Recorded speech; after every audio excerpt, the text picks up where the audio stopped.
Hey Scorpio, welcome to Sweet Tea Astrology and Tarot. How are you doing?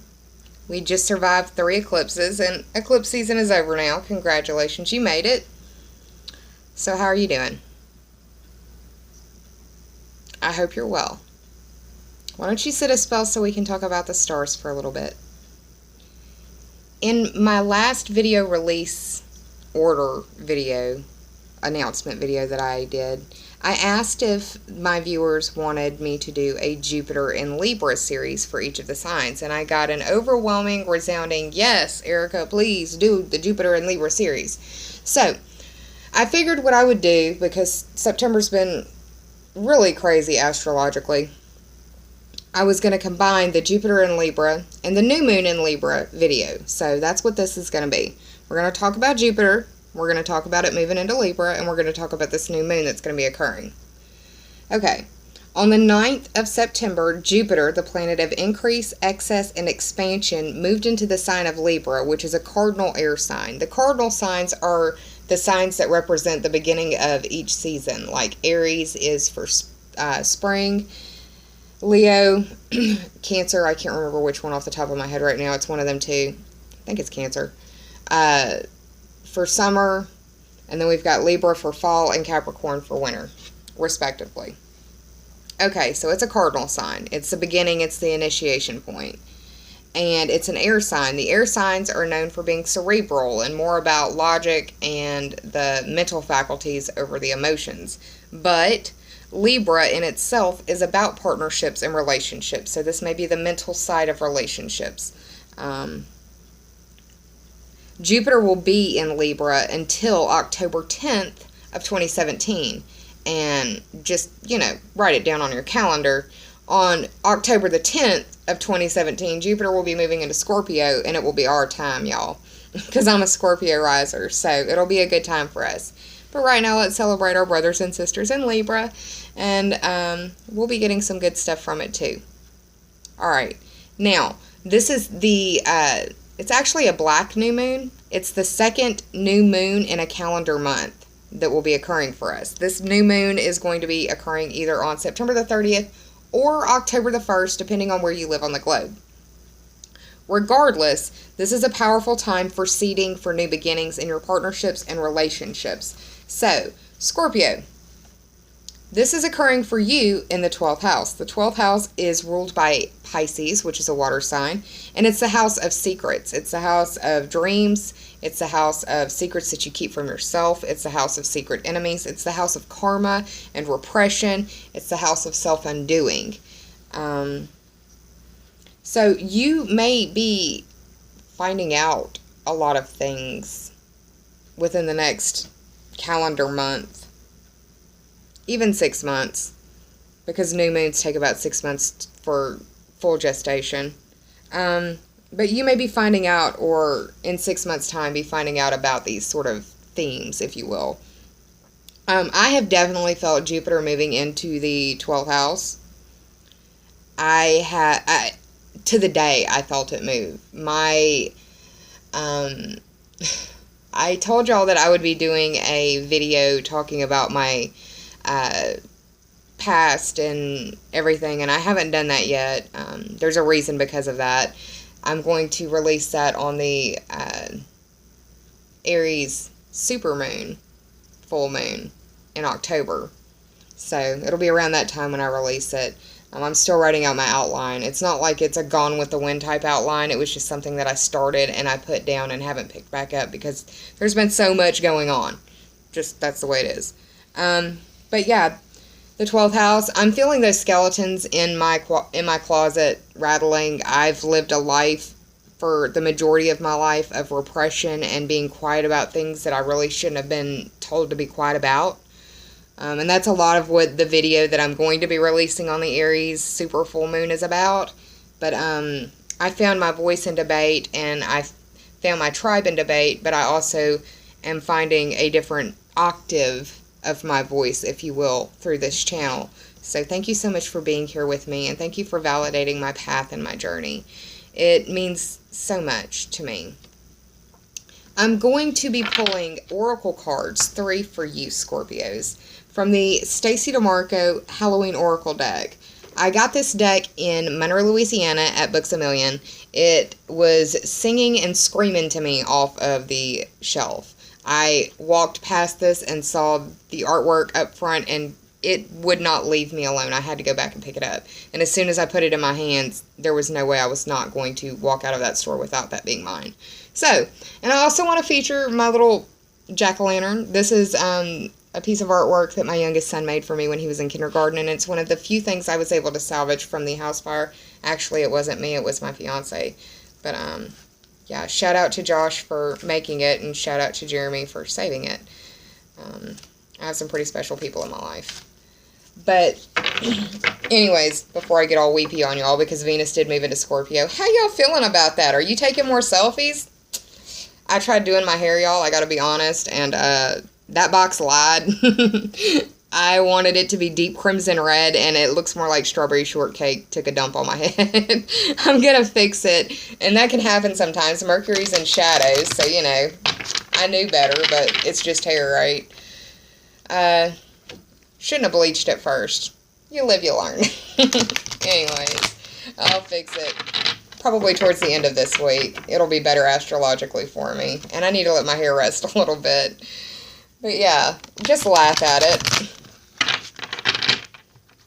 I love the artwork on this, or for this deck. It doesn't give credit to who the artist is. It may very well be Stacey DeMarco, but normally they have it indicated who the artist is, and there is no indication, so that's why I say it may be her. But this is the deck. I love it. It's by the same company that made the Sacred Rebel deck and the Journey of Love deck. Very sturdy cards for my very rough hands. I'm going to go ahead and cut for you now, Scorpio.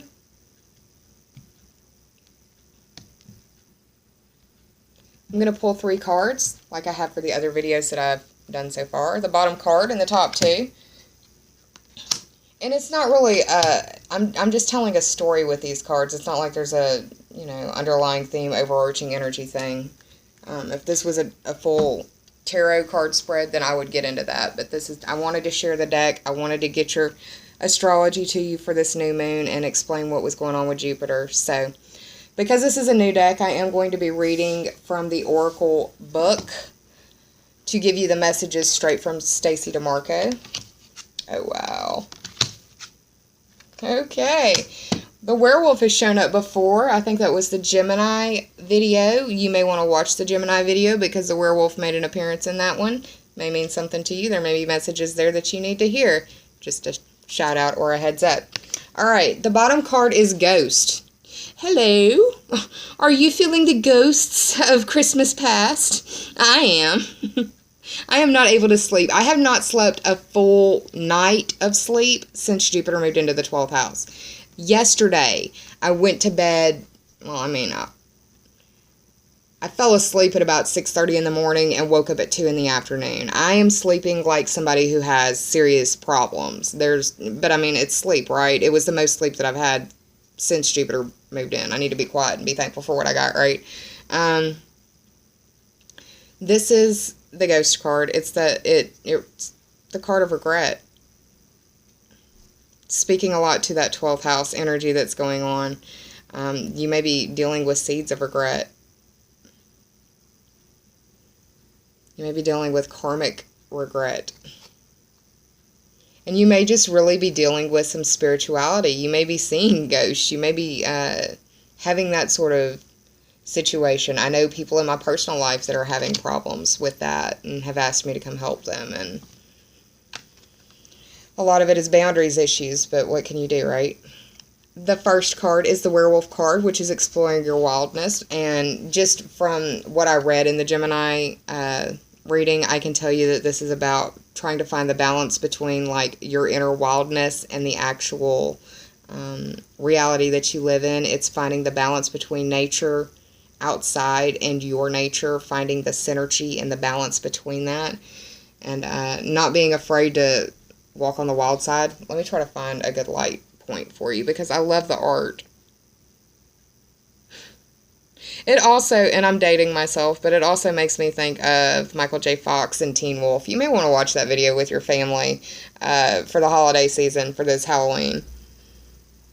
Because I know a lot of readers are already getting into the Halloween spirit. I've seen a lot of the people that I follow on YouTube are doing their readings with either little pumpkins, or I've seen some ladies wear witches' hats. I'm not going to get down like that for y'all just yet, but I'm trying to be festive. The middle card is Barenbrack. I don't know if I'm pronouncing that properly or not. If I'm not, please educate me in the comments below. I know there is some lovely soul out there who will, and I thank you in advance for it. This is about sweetness and synergy. I just got finished talking about synergy and finding the balance between nature and your nature, the wild and your wild side. This is dealing with I know that it's dealing with like a sweet loaf. It's kind of like a cake, kind of like pound cake, I guess, or like a sweet bread, but it's served in the autumnal period of the year, if you will. I love that it has little pumpkins in the background. I know that the pumpkin card in this deck means protection as well, so I want to say that you also should be possibly embracing whatever ghosts of Halloween past that you've got rattling in your closet, so you can... I think if you are able to balance this ghost spiritual regret situation with the wild side of you, I think it could be a good thing. Because, Scorpio, you can be a little wild if you want to be. I'm not mad at you for it.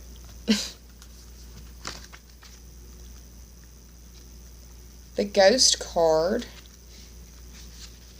reads, the traditional definition of a ghost is the apparition of the spirit or a soul of a formerly living being. Ghosts can be both in human form or animal, and even occasionally inanimate objects such as ghostly ships have been reported. The belief in spirits and ghosts is extremely widespread across time and cultures, and different words such as spiritus, wraith, phantom, and shade have been used to refer to them. Ghosts can be both people that we have known, ancestors for example, who visit to assist us, or presences that are bound to a particular place because they have found it difficult to let go even after death. The concept of the haunted house or the cursed place is the basis for many creepy a ghost story. In fact, the most interesting ghost stories often involve a very angry or destructive spirit coming back to wreak its revenge after death. The Old Norse word for ghost has the same root word as the word fury. That's interesting. It is said that the spirits that cannot let go of this world have a reason for this. Sometimes it is to warn the living, to guide them, but generally it is because they haven't finished their business here on the plane of the living. They have regrets that they wish they could resolve. Should the ghost come gliding into your life during the divination, it may indicate that you have some regrets to let go of. Holding grudges or regrets is burdensome work, and it weighs us down eventually. By taking actions to free ourselves of these old burdens, we clear the way for more rightful and wise action for the future.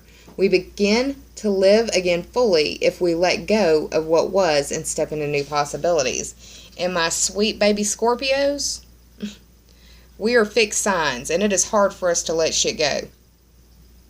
The ghost card is asking us. It's actually beckoning us to let stuff go. And we just finished with eclipse season. It's a really good time for that. The next card is the werewolf card, and it reads, after a painful, excruciating, bone-jarring struggle against the change, the man releases into magic. Howling unrestrained under the full moon, now half man, half wolf, rises up, snarling and going for the blood. Yes, we all know the power of the werewolf. After the end of the European witch trials, an intense interest in the werewolf developed in folklore tales and evolved to become the stuff of horror stories. Fairly consistent since then, the Wolfman, or the Lycan, has featured regularly in tales both oral and written. Of course, during the last 100 years, there have been many hugely popular movies, including An American Werewolf in London, and themes in books such as the recent Twilight Saga series. The werewolf is a kind of shapeshifter, but one that has traditionally had little control over his wildness. In a way, an inner battle between civilization and the wild animal nature fights inside the one body.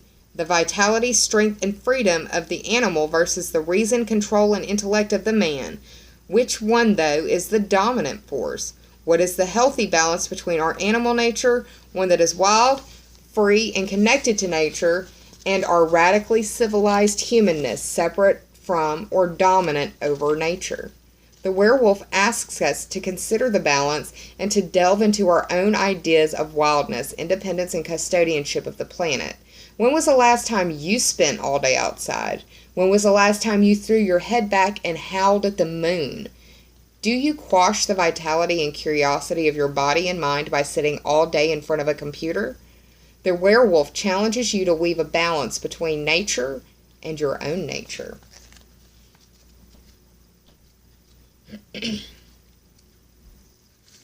The final card is Barenbrack, and it reads, "Not quite a cake and not quite a bread, Barenbrack is a sweet loaf, larger than a typical bread loaf, baked with flour, sugar, salt, and dried fruits such as raisins. The making of Barenbrack is an Irish tradition that still stands around Samhain, or Halloween. The person baking the loaf would be sure to set the intention of love, truth, and synergy while preparing. Inside the dough, a number of special objects are hidden and baked into the loaf. The objects are used as a kind of random oracle.